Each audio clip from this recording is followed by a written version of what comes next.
Every day we encounter many people without saying a word to them.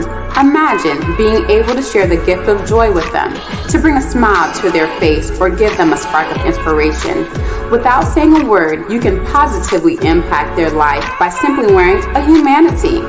Humanity also offers a unique approach to engage friends in enlightened conversation, all while exhibiting classic style.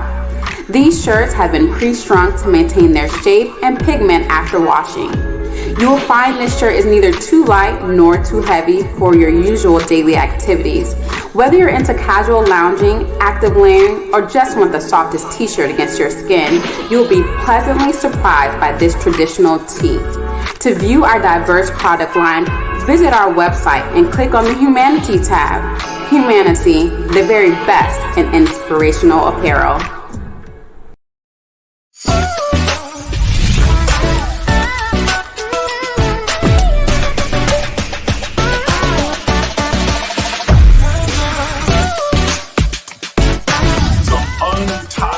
Not cutting, but untying. And so the universe then has no choice. First attribute of the secret place. The secret place is a place of revelation. It makes you free because it awakens you and makes you consciously aware that everything that you thought was holding you is an illusion.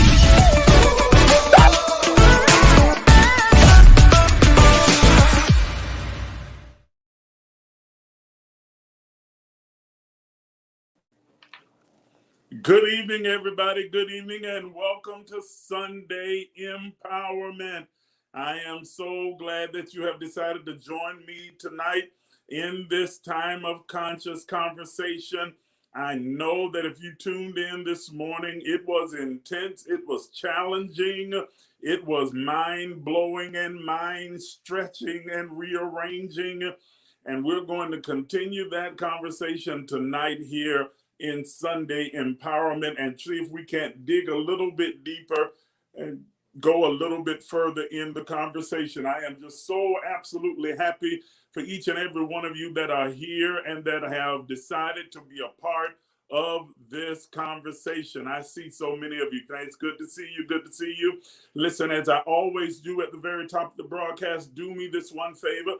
Take a moment and share this broadcast on your page so that everybody that's following you will be alerted that we are on the air and they can listen from your page. And while you are sharing, if you should happen to think of any persons that you believe would benefit from tuning in and participating in this conscious conversation, then go ahead and tag them in the comments. Tag as many people as you like. Let's build the audience, get as many people on as we can possibly get so that we can continue this conversation together. Tag them right now. As I've always said, and want to remind you once again, I think I probably need to flip this camera, but that if you want to be sure that you never miss one of these great conversations that we have here on Emerge with the Emerge movement, then all you need to do is follow the instructions that are streaming there at the bottom of your screen. Just text the word Emerge to 833-444-0163. That is the free text notification. That is not a way you can communicate with me. You can't get in contact with me. It's not my personal number. It is simply a computer program that will send out a text automatically and let you know when we are getting ready to come on the air. That way you never miss out on a conversation. So take a moment and do that right now. In your cell phone, text the word Emerge to 833-444-0163, and you will be automatically signed up for our free text notification. Likewise, if you would, please take a moment and go over and visit our website. The web address is on your screen right now. All you've got to do is go visit us at www.aimministriesinternational.org. There, you will find other information about the Emerge movement, where we're empowering people on their journey to spiritual wholeness. That is the mission, the mandate, the vision for this particular movement. And you'll get some more insight and revelation about what this ministry is about, this movement is involved with. Likewise, you'll be able to visit our online bookstore, Humanity Books and Inspirational Apparel and more. All you got to do is click the online store tab, go there, and there you can order a copy of my new book, Words to Live By. You find both the paperback and the ebook there. If you click on the ebook, you'll be able to download it immediately after purchase. Or if you want to order the paperback copy, you are able to put that information in, and you can expect your book to be shipped out to you post haste.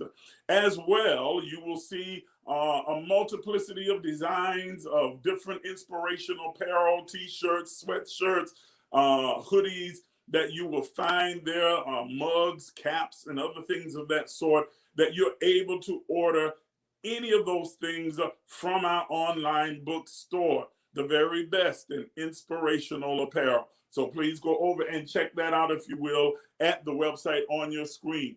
And if after being a part of this conversation today, maybe you should decide that you'd like to become a part of the movement, I want to encourage you to just become a part, to join and be a partner with us. To do so, you simply send me an email to the address that you see on your screen right now. Send an email, and in that email, you already know, you include just 3 simple words: I want in. That's it. And when you send me that, I will send you out an information packet that gives you a detailed and in-depth description of what this movement is all about, along with a partnership agreement. And then when you have read over everything and you have decided that you'd like to join the movement, all you have to do is sign the partnership agreement and email it back to me, and that's it. You are in. And so we would love to have you as a part of our family. Now, listen, those of you who are already partners with the Emerge movement, we're coming up to the middle part of July. We are running out of time for submissions for our quarterly newsletter. If you are a writer, a creator, have some other skill that you would like to see displayed in the newsletter, I need for you to get your submissions in right away. Send them to the email address that's on your screen so that we will have them in and we can send out the newsletter at the beginning of the month of August. So all of you writers, aspiring writers, cartoonists, or creatives, please send me your admissions to help make this newsletter great, and we will get it involved. I need to have them, listen to me, I need to have them by July the 19th.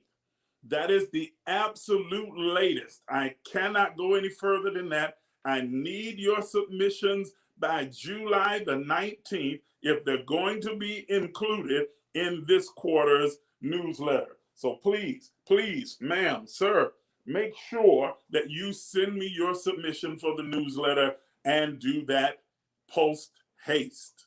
Amen? All right. So let's get into the conversation for tonight and pick up where we left off this morning. Boy, this morning, if you were tuned in, I know many of you who are on now were tuned in this morning. It was intense. It was intense. It was challenging. It was elevating, and it was freeing information. We are talking about, let me take the email off the screen. We are talking about the God particle, which is critical thinking. Not just thinking, but critical thinking. This is the God particle. Now, why do I call it the God particle? Because we are most like God when we are thinking. Listen to what I just said. You and I, we are most like God. We are demonstratively most like God when we are critically thinking. God is divine mind, divine intelligence, brilliance, the essence of all truth, the omniscient one, the all-knowing. And so when we begin to use the mechanism of thought, then it is through that we express the Elohim nature of our being. That is that creative force, creative energy that curates and creates from moment to moment. That in every moment we are creating the next moment that we will lean into and that we will walk into and that we will experience. That we are living in the reality of our own creation. And we have understood the whole entire process behind creation, the thought, word, deed process. We talked about that several times, and then again this morning as a way of review. So I'm not going to go into it this evening because I want to get back to the meat of what we were talking about this morning. That thought, word, deed process is the process of creating, but it's not just what you are thinking, but what is most important is how you are thinking. The unfortunate thing, ladies and gentlemen, for most of us is that we have been taught what to think by our culture, our environment, our family connections, our experiences, our traumas, but we have not been actually taught how to think. It is the how that will really determine the outcomes that we most desire. If we are thinking with the same system of thought process that has produced all of these things in our life that we don't desire, then if we don't change that process, we're going to continue to manifest or to bring into our lived experience the things that we don't desire. The scripture says, as a man thinketh, so is he. Not what a man thinketh, but as. How a man thinks determines what manifests in their life. Are you understanding what I'm saying? How you think, how you process thought, the system or mechanism of the process by which you arrive at the thought is what will ultimately manifest and create your lived experience. And so it is important that we address how we think, how we process the thoughts.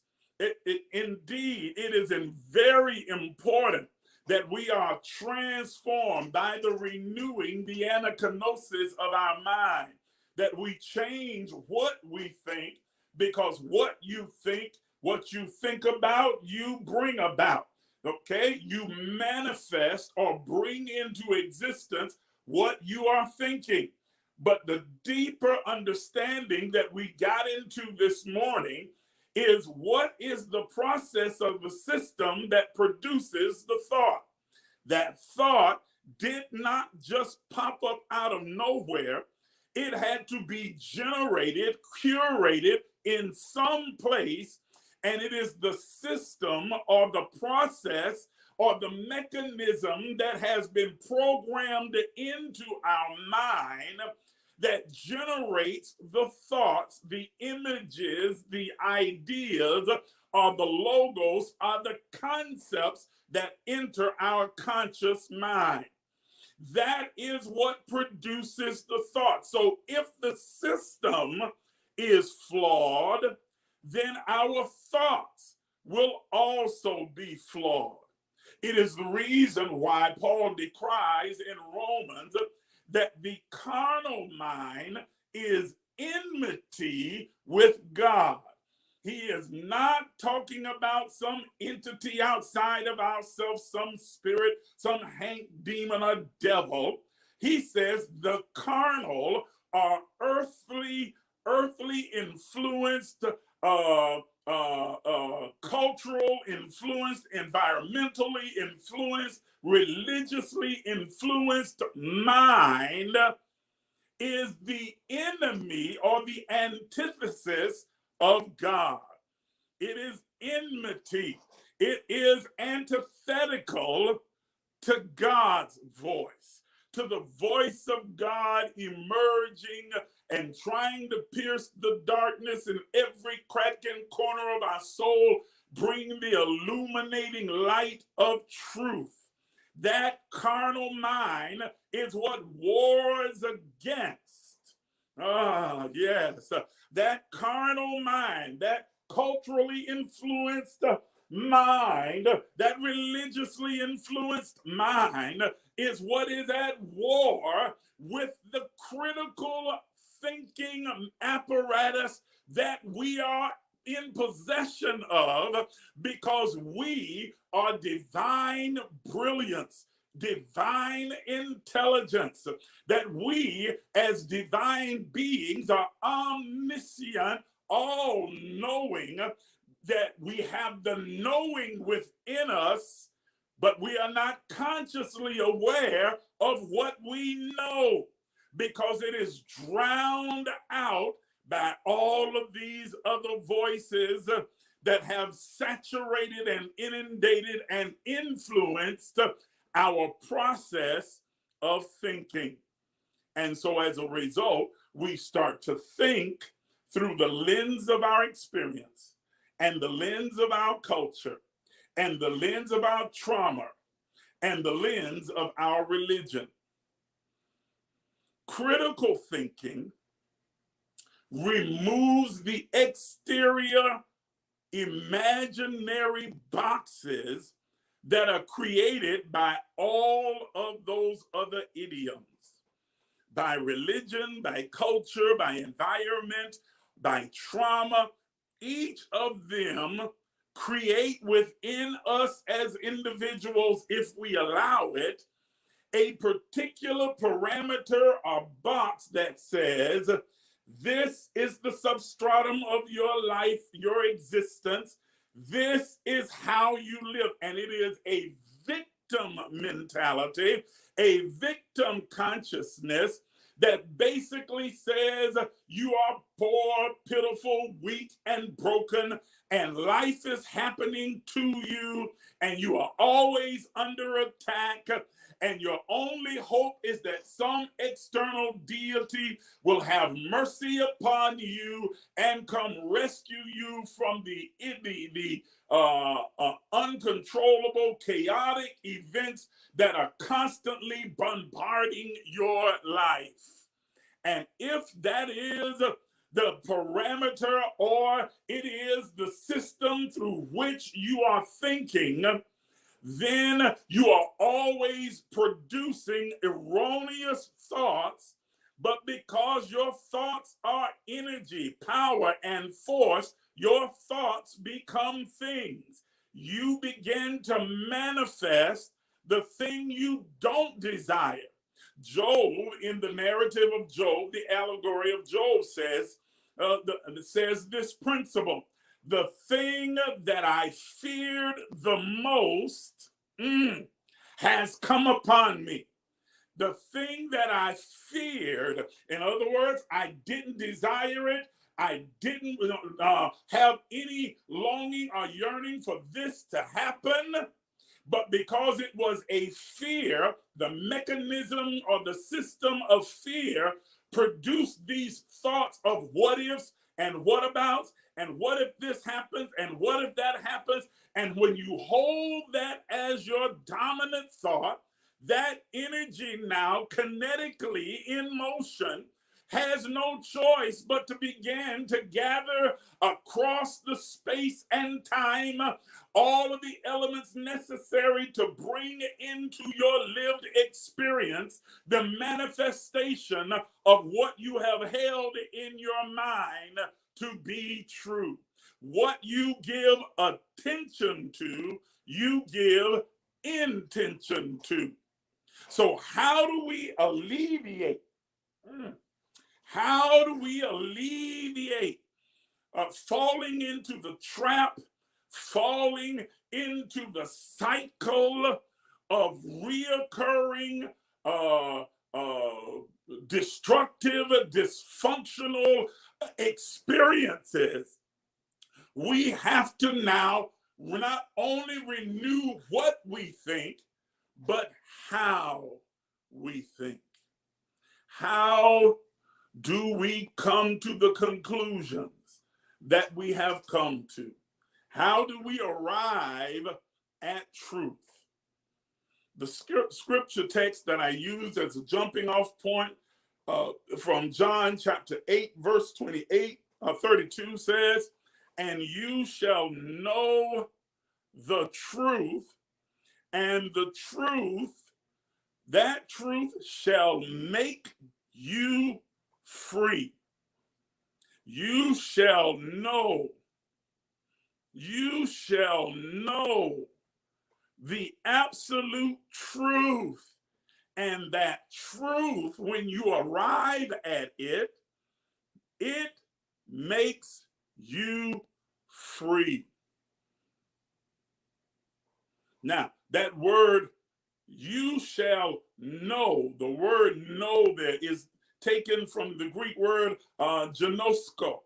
Genosko literally means you shall allow or become aware of or feel or perceive.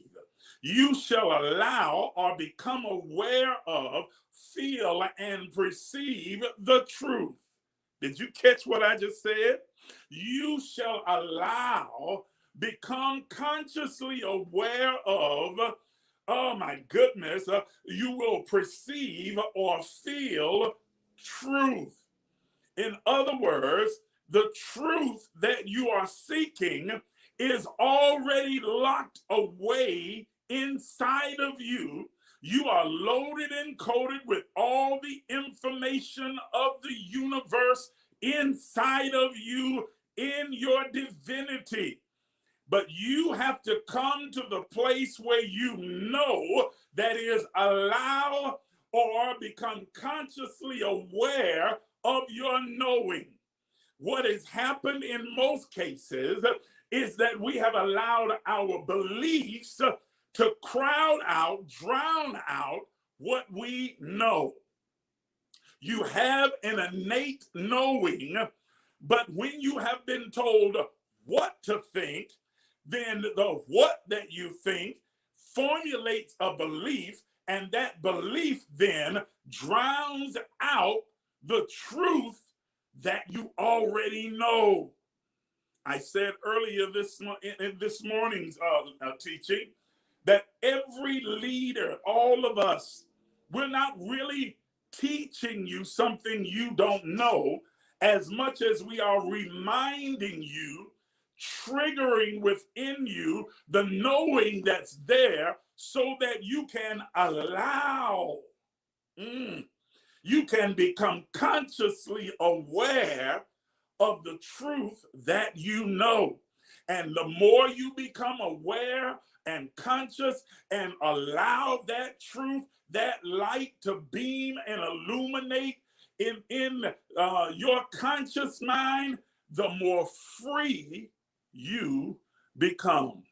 The more you recognize that as a divine being, you are not under the rule or the leadership or the law of anything, person, place, that you are liberated. Where the Spirit of the Lord is, and you are the temple of that Spirit, there is absolute liberty. Did you hear what I said? The absence of liberty and freedom within you is an indicator. It is an indicator that you have not known or allowed or become consciously aware or perceived the truth that is already within you. That you have traded the truth for another processes that has produced a thought that is antithetical to what you know.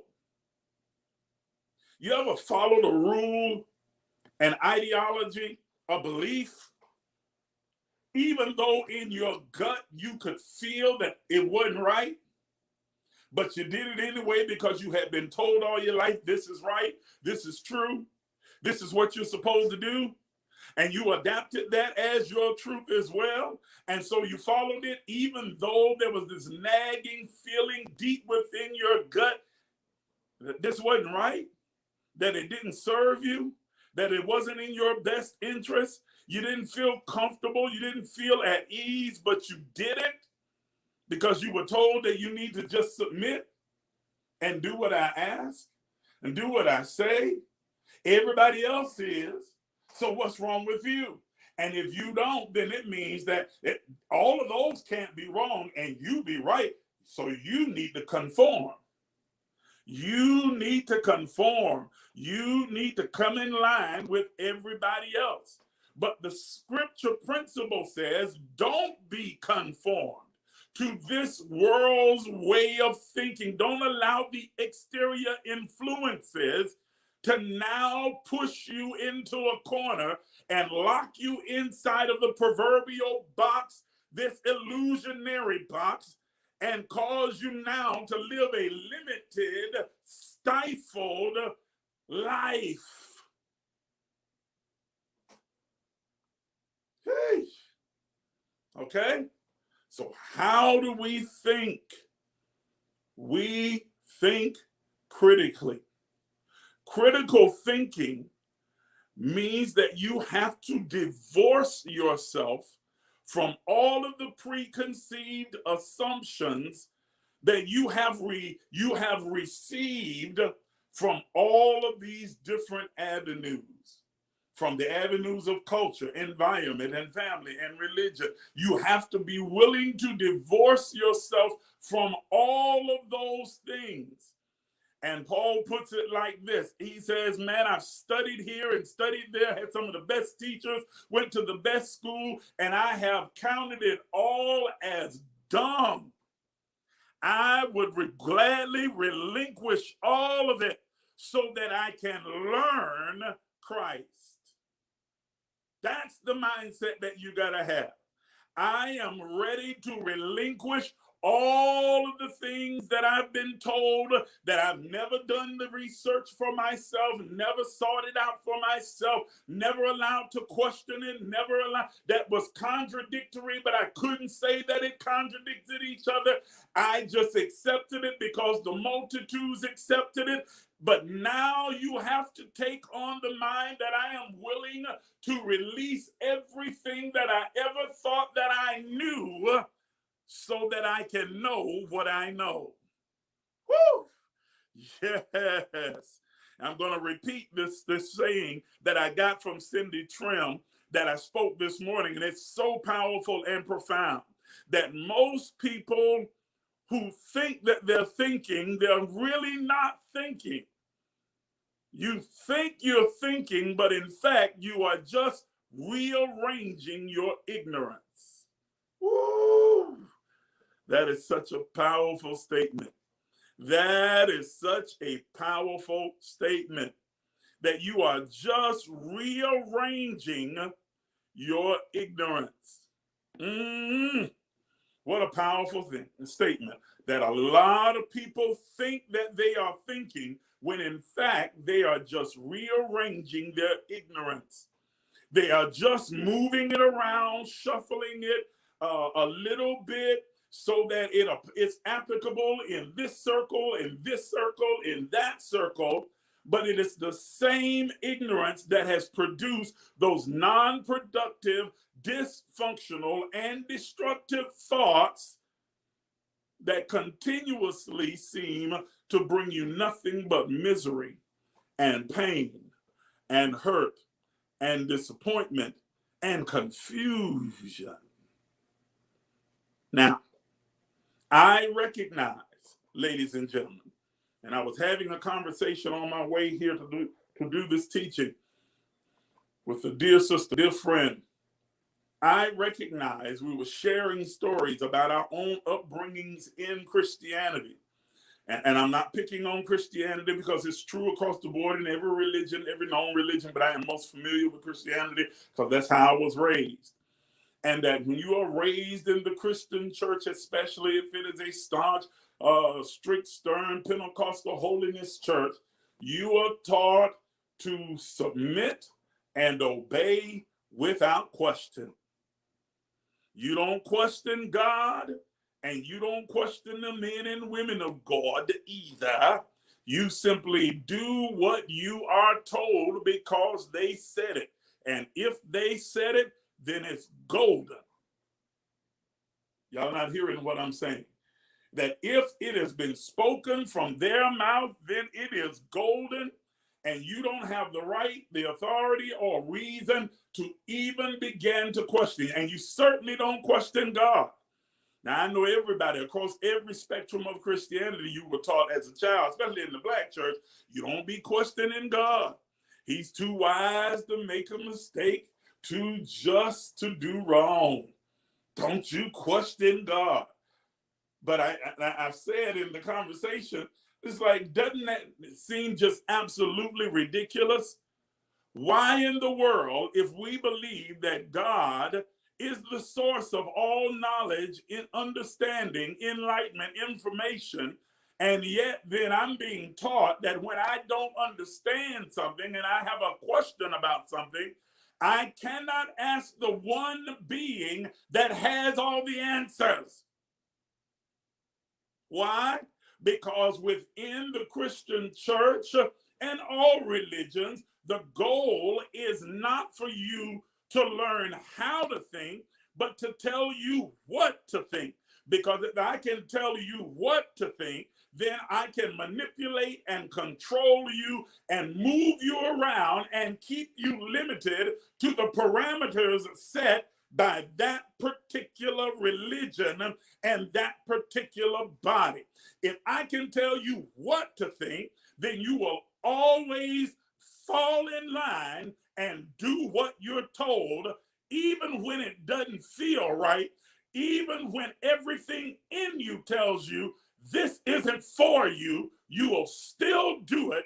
And I will reinforce it with tales of hell and heaven and demons and devils that are going to get you, and God even going to get you if you don't do this, or if you question this authority. When in fact, the Bible says, if any man lack wisdom, understanding, if you don't understand something, if you don't have the wisdom of a thing, let him ask of God. Even Jesus is purported to have said, ask, it shall be given. Seek, you shall find. Knock, and the door shall be open. And the acronym formed from those three things is ask. Ask, seek, knock, ask. So it is absolutely the divine will and liberty and plan of God for us to be able to access the knowing that is within us, that is housed within our divine spirit. You absolutely should ask questions. Absolutely should. In the absence of critical thinking, you have what's the word I'm looking for? You become presumptuous. There it is. In the absence of critical thinking comes presumptuousness. You begin to presume and assume things, not based upon any empirical data or fact, but simply because that's what Reverend Cutthroat said. That's what Prophet Hoodoo said. That's what my grandmama said. That's old time religion. Was good enough for mother, it's good enough for me. You see? All of the reasoning, logic is pushed out of the window because we don't need you thinking. We need you simply submitting and obeying. I don't need you trying to be intelligent, rational, reasoning individuals. I need you to bow down and just be sycophantic servants that do whatever I tell you to do. But ladies and gentlemen, that is not who you are. We are not anybody's sycophant. We are not anybody's servant. We are not these poor puppy dogs running around waiting for a master to tell us what to do. No, ladies and gentlemen, we are the divine image and reflection of God that is reflected in three-dimensional form. We are divinity in jeans and t-shirts, in dresses and skirts, in high heels or tennis shoes. We are all that God is, encased in a three-dimensional form, and therefore we walk with the same divinity, power, and authority as Jesus himself. Are y'all hearing what I'm saying? We walk with that same authority, the same power that raised up Jesus from the dead also quickens or makes alive our mortal body. So, how do we critically think? How do we step outside of the box and then deconstruct these older systems, excuse me, and then construct a system that will produce the kinds of thoughts that we desire, that bring us to the outcomes that we most desire? And you shall allow, you shall become consciously aware, you shall perceive and embrace the truth. How do I arrive at truth? I arrive at truth through critical thinking. Okay?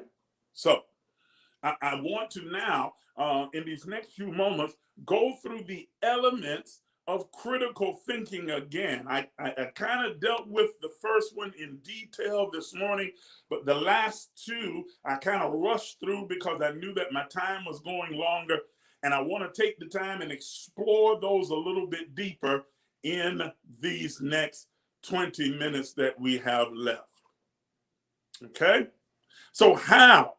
First element of critical thinking is that you have to muster up the courage to ask questions. Just what I was talking about a few minutes ago. We have been discouraged our entire life from asking questions. Don't question. Don't ask. Don't question Rev. Don't you question the bishop or the prophet. Don't you question the teacher. Don't you question the church. Don't you question God. Don't you question anything. And Lord, don't you question this Bible. Don't you question this book. Don't you question the guidelines of Christianity, the accepted beliefs of our particular religious ideology. You can't question this. You can't examine this. But ladies and gentlemen, as I said earlier this morning, that anything that is true can stand up under the scrutiny, the examination, the analysis, the doubt, and even the disbelief of any person and still remain true.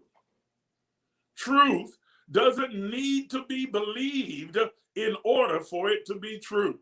It doesn't have to be accepted. It's not fragile. So it doesn't have to be handled with kid gloves. You can examine it. You can slice it and dice it. You can take it apart, flip it over. You can research it. You can ask and question everything about it. And at the end of your questioning and your examination, it will still be true.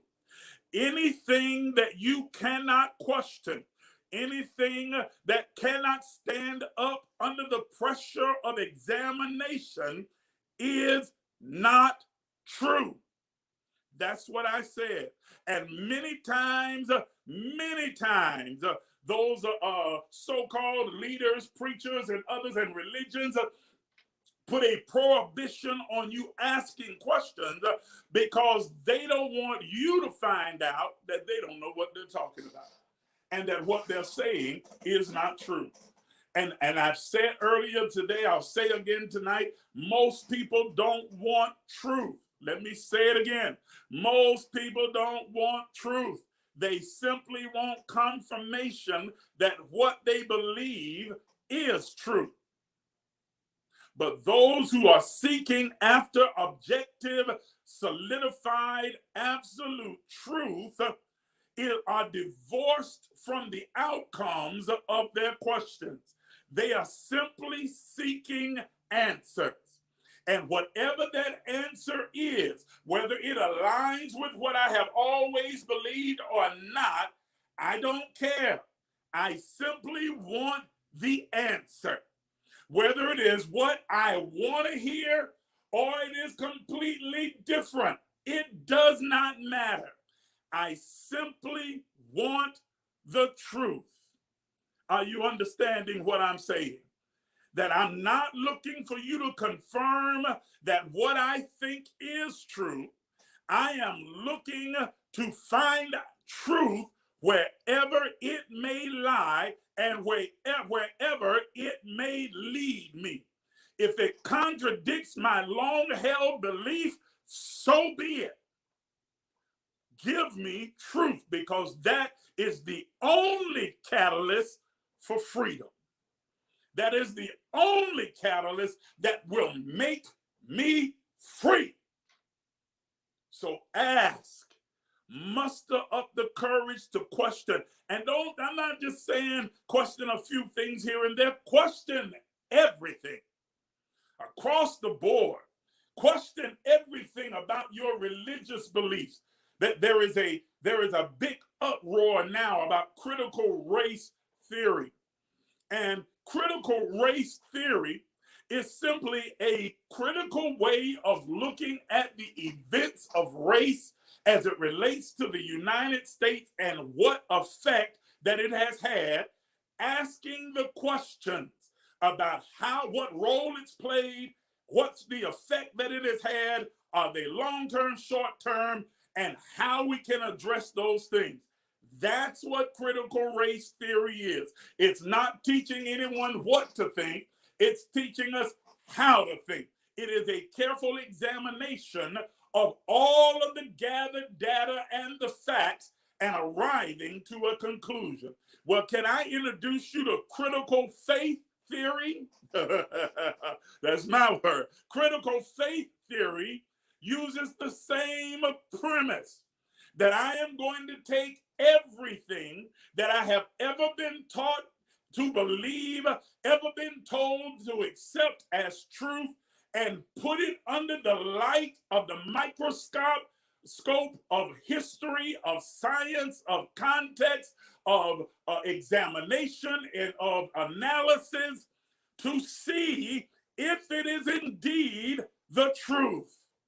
And if it is true, then wonderful. And if it is not, then I need to exercise it out of my life and find out what is true. How then do I address the issues that have been created from something that wasn't true? That critical faith theory, that I am going to have the courage to question everything, question the Bible, question all of its stories, question all of its parables, question the events around it, question my church, its history, its doctrine, its beliefs, its ideologies, its rules, its regulations. Question everything. Put it under the microscope. Questioning is not a negative. It's not that you're looking to find fault. You are looking to find truth. And you have to wonder why people get so nervous about you asking questions.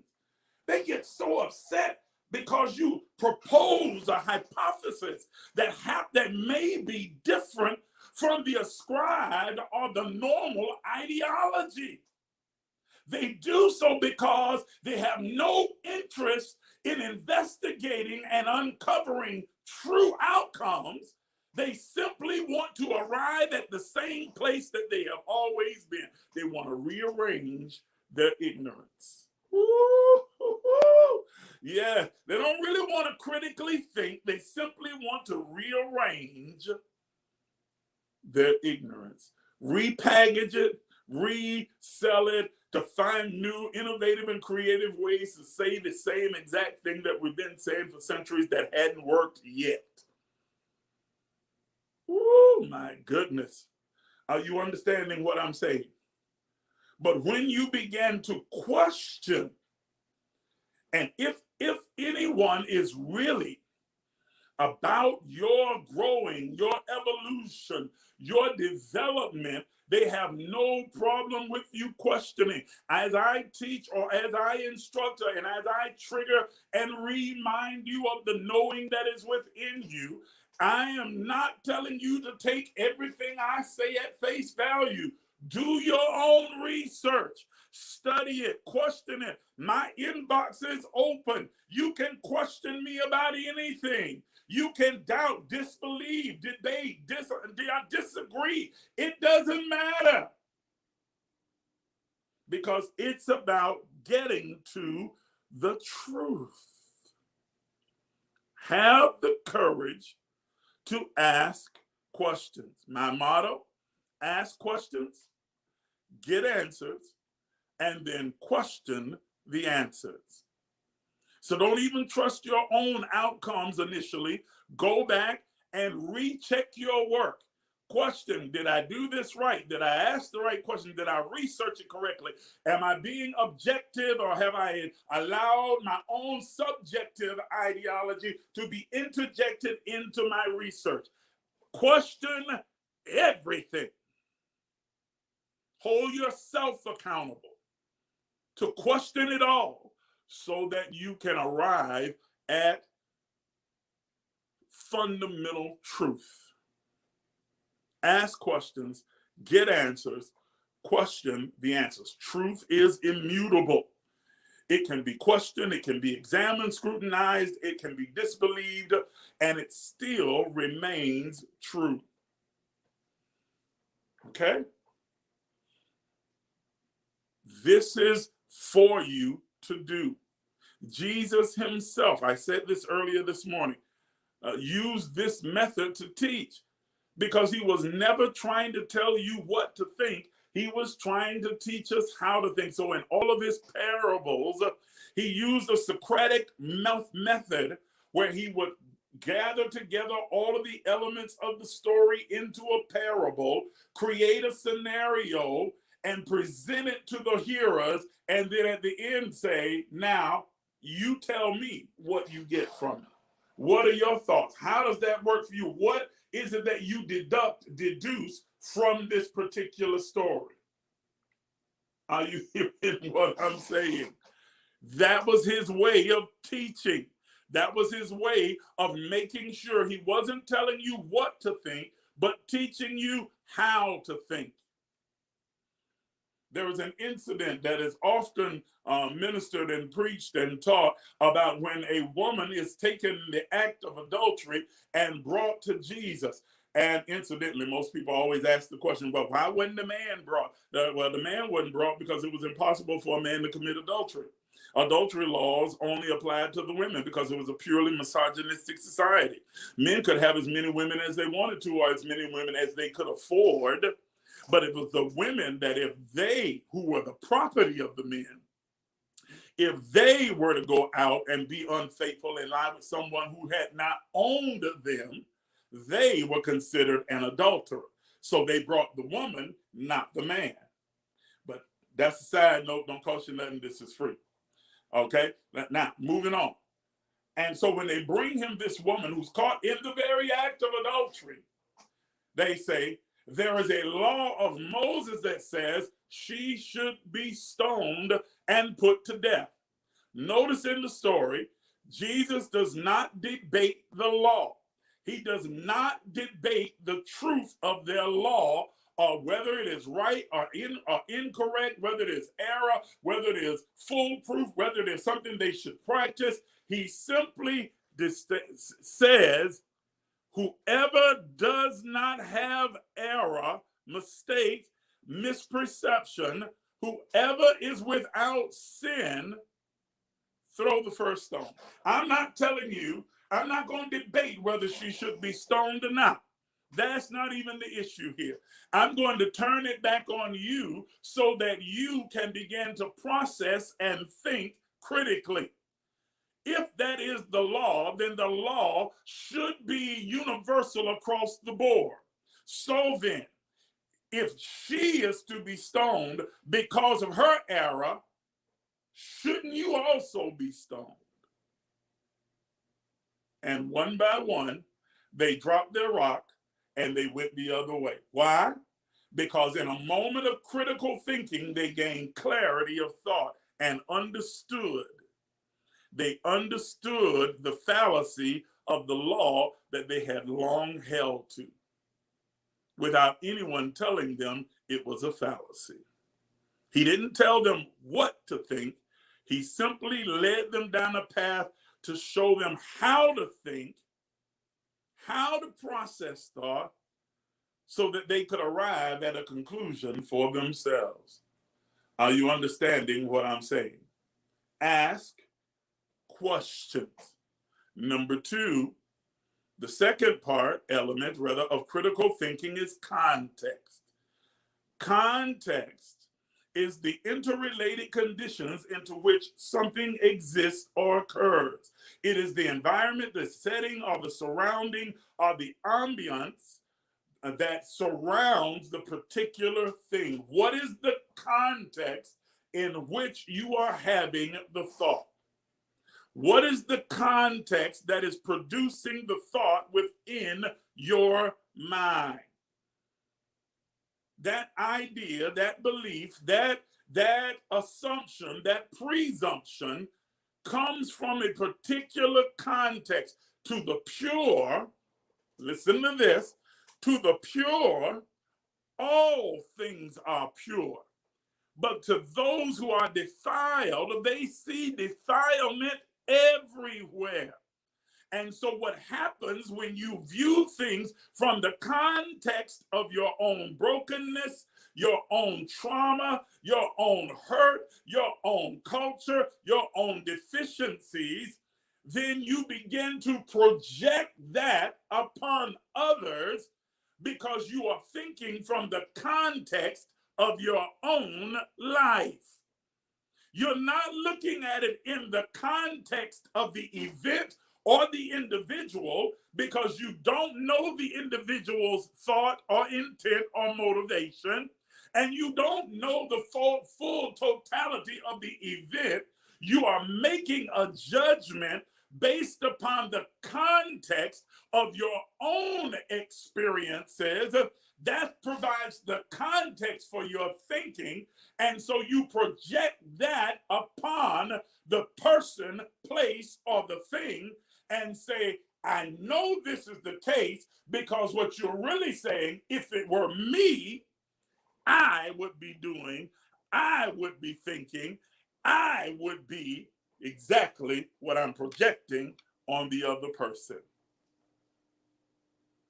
So critical thinking requires that I release myself from the context of my own dilemmas, traumas, experiences, cultures, and think critically, clearly, concisely, and only examine the facts within the context that is provided by the subject, not by me. The subject provides the context. Where the person, place, or thing, the subject provides the context. If I get the wrong context, I will get the wrong content. And when I get the wrong content, the outcomes are going to be 100% wrong. every single time. Listen to me.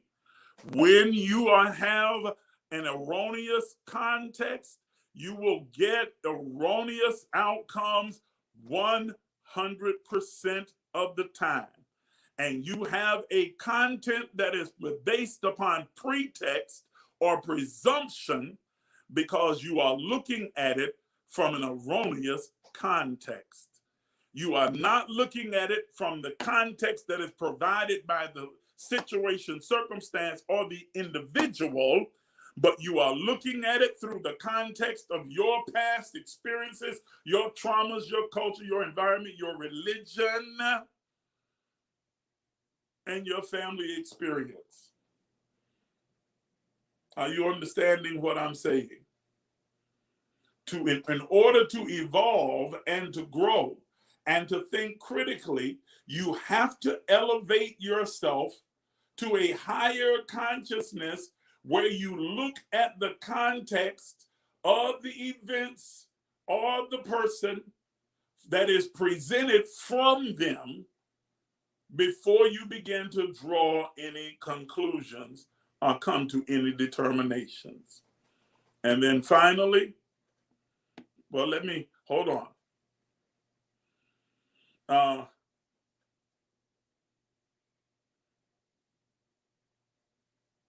No, that's it. All right, let me go on. So when you begin to see yourself from the context of your own divinity, or you begin to view things that are occurring around you from the context of divinity, from the perspective of God, that you have elevated, vibrated at a higher level of consciousnness. And I quoted this scripture earlier, they that wait upon the Lord shall renew their strength. They shall mount up with wings as eagles.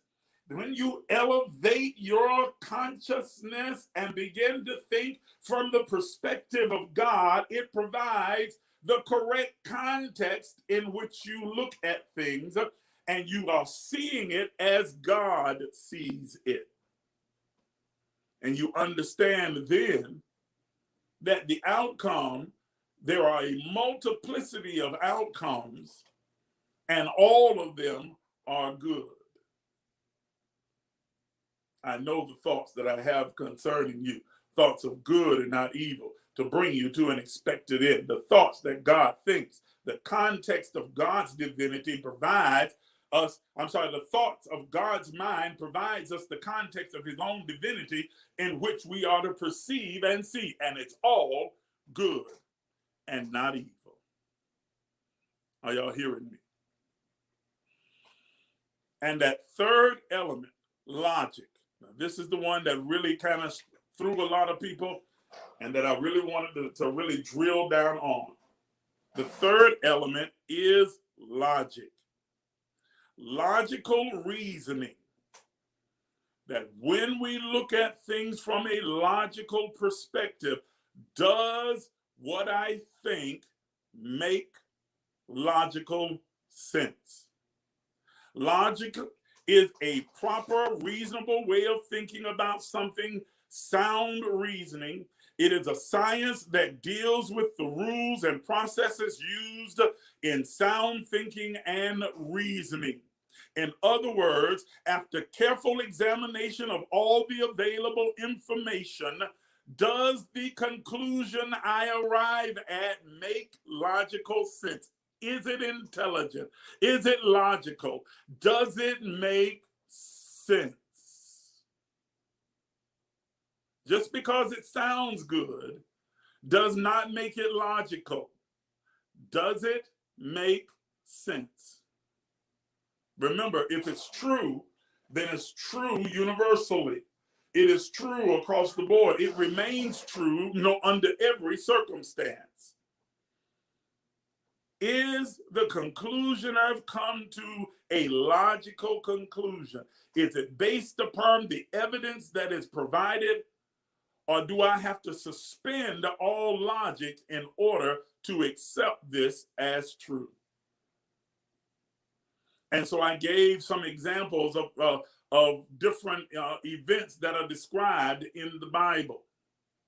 And I talked about the fact that when you apply logic to the event, it cues you in, it clues you in, it makes clear to you when an event that is described is an allegory, a metaphor, or an actual event.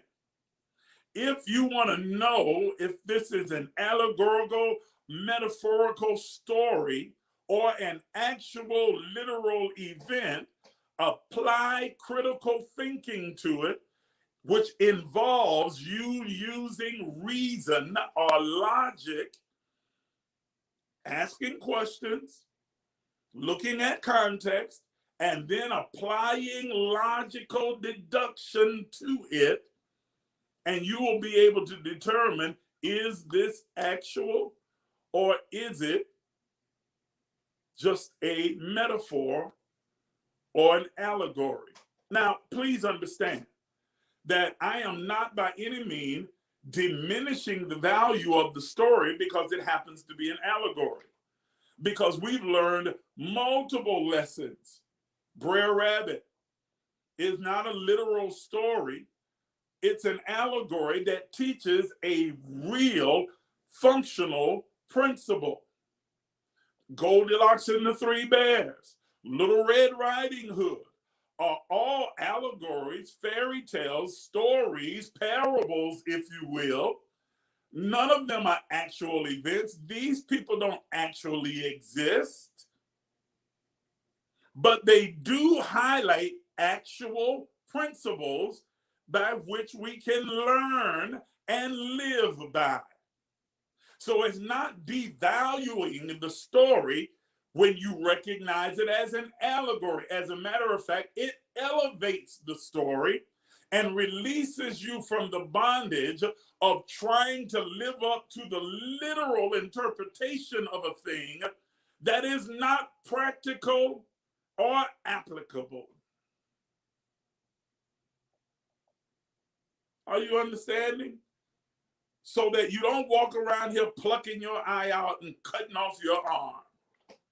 Clearly, it was a metaphor.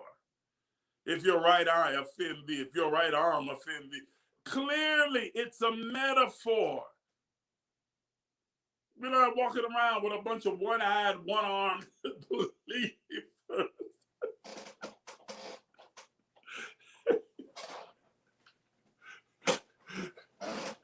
Clearly, it's a metaphor.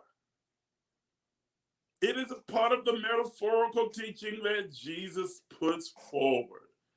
And that those metaphors are not just relegated to the New Testament, but to the Old Testament. As a matter of fact, in Galatians chapter 4, Paul even comes out and tells us in no uncertain terms that many of the stories and characters of the Old Testament were allegories.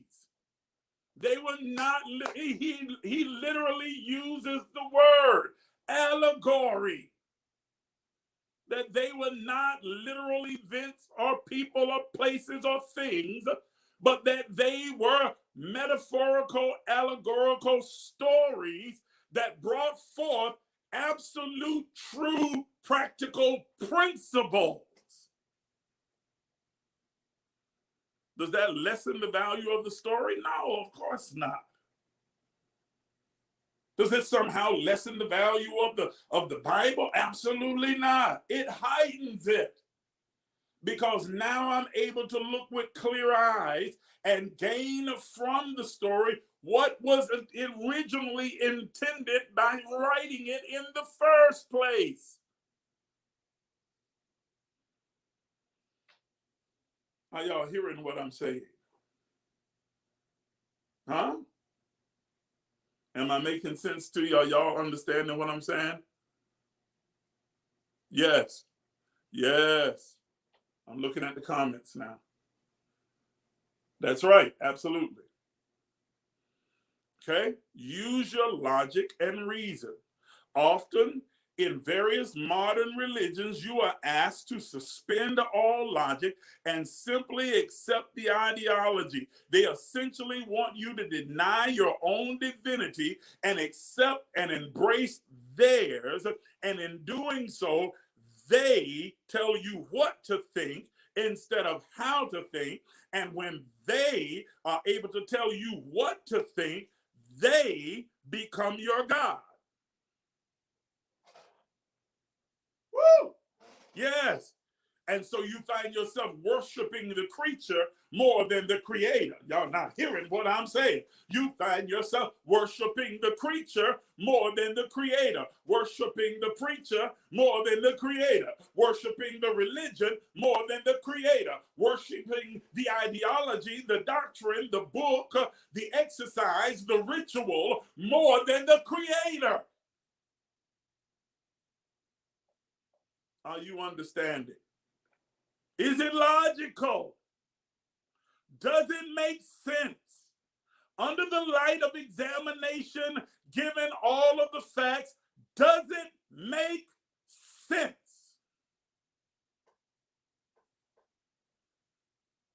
Does it make sense?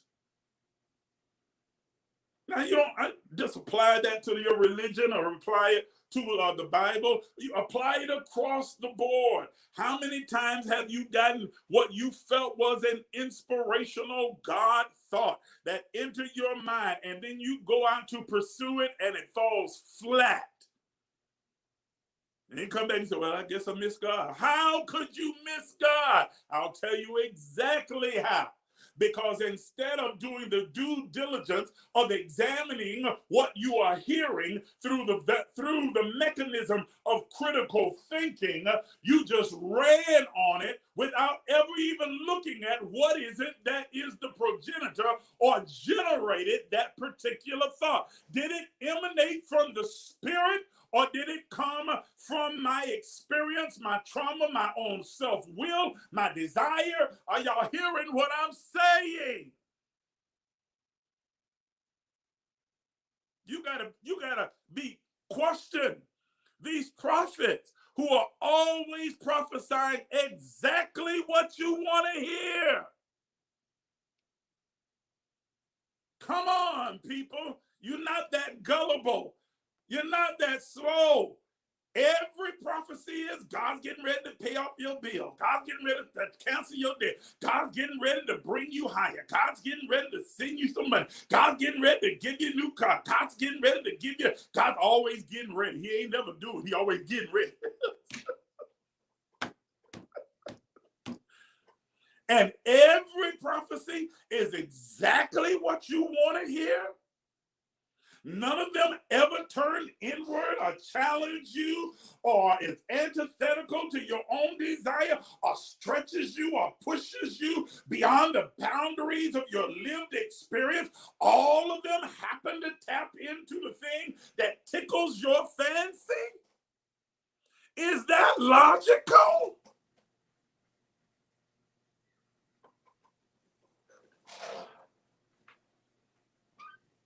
Are y'all hearing what I'm saying?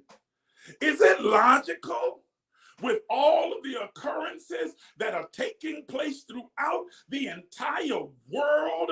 There's over 7 billion people who populate the planet, and all God has to say is about money, cars, houses, land, husbands, wives, elevations, anointings, and ministry. He don't have nothing to say about poverty and sex trafficking and pedophilia. He don't have nothing to say about murder, about discrimination, about hatred. He don't have nothing to say about none of these things, really. God is not speaking about none of that. All he's concerned about is whether your debts are canceled.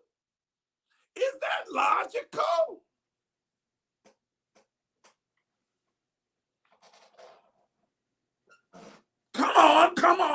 Come Come on. I know I'm messing with your favorite prophet. I know, because you run to them every time you want to hear something that's going to stroke your ego and make you feel good and rub your feathers down and ease you in Zion and tell you how wonderful and how great and how beautiful and how fantastic and terrific you are and how God's getting ready to just overload you with all of this stuff and things that you greedily desire and are living wantonness of. But is it logical that that's all God is saying?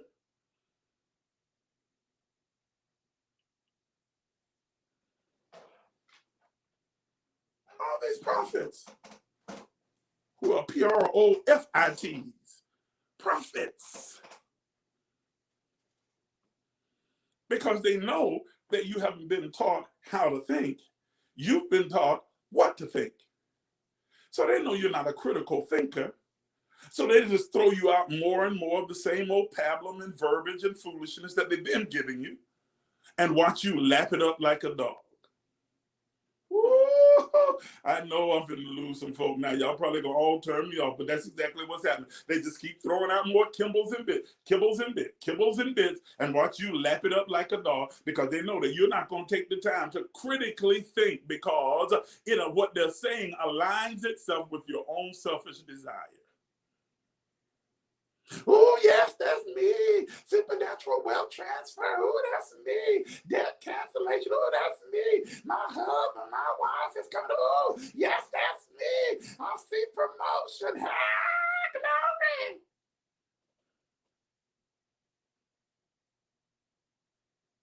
How many of those words have you received and how many of them have come to pass? Come on, tell yourself the truth. I know you can't tell me the truth. You can't tell your friends and family the truth, but tell yourself the truth. You can't tell nobody else. How many of them have come to pass? And that's why you go from prayer line to prayer line, revival to revival, conference to conference, prophet to prophet. Because you have completely suspended all logic.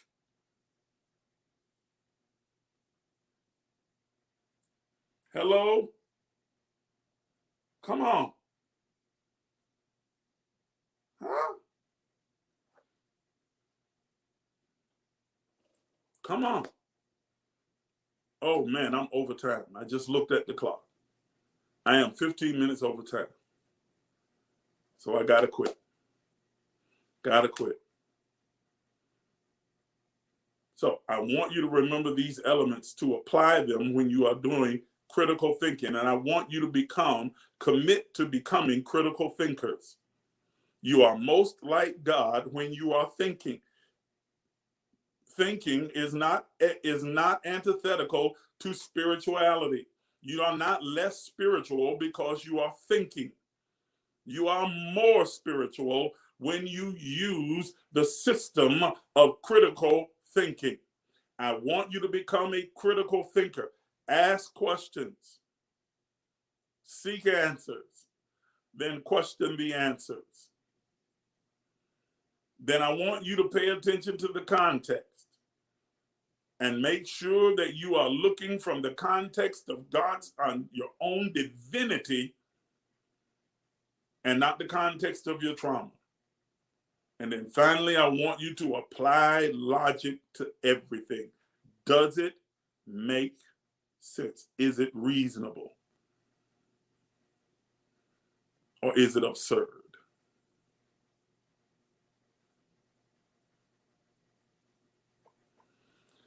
All right. Thank you so much for tuning in. Listen, I need those of you who are listening to me tonight, especially those of you who are partners, I need you to sow your most generous gift tonight to help us during this transitional period that we are in right now as we are making moves and doing things necessary to expand the brand and expand the platform. I need for your financial support. So I'm asking you to take advantage of any of those devices that you see on your screen, whether it is Cashapp, Zelle, or PayPal, and sow your most generous seed tonight to help support the movement and the work that we are doing. Those of you who are partners and you know you return your tithe to this particular movement, you can do so by using any of those means that you see on the screen, but make sure that you do it and that you are consistent. Create your flow, create your turn, your harvest by your sowing your seeds. We understand that giving is a spiritual act. And so I'm asking you to do so in supporting this ministry. Amen. Amen. All right. So I'm going to get out of here. Thank you so much for tuning in.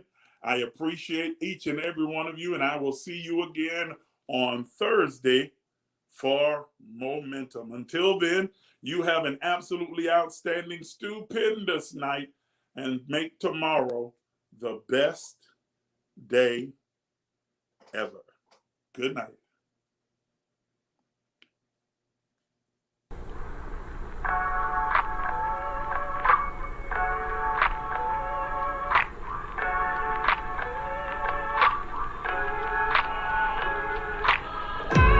Every day we encounter many people without saying a word to them. Imagine being able to share the gift of joy with them, to bring a smile to their face or give them a spark of inspiration. Without saying a word, you can positively impact their life by simply wearing a humanity. Humanity also offers a unique approach to engage friends in enlightened conversation, all while exhibiting classic style. These shirts have been pre-shrunk to maintain their shape and pigment after washing. You will find this shirt is neither too light nor too heavy for your usual daily activities. Whether you're into casual lounging, active layering, or just want the softest t-shirt against your skin, you'll be pleasantly surprised by this traditional tee. To view our diverse product line, visit our website and click on the Humanity tab. Humanity, the very best in inspirational apparel. Thank you for tuning in. And be sure to catch us every Sunday at 7 p.m. for empowerment. That we are a unique expression. Every Thursday at 7 p.m. for momentum. The creation of God and the God who created him. Once again, be sure to follow us on all social media platforms. And we'll see you next time.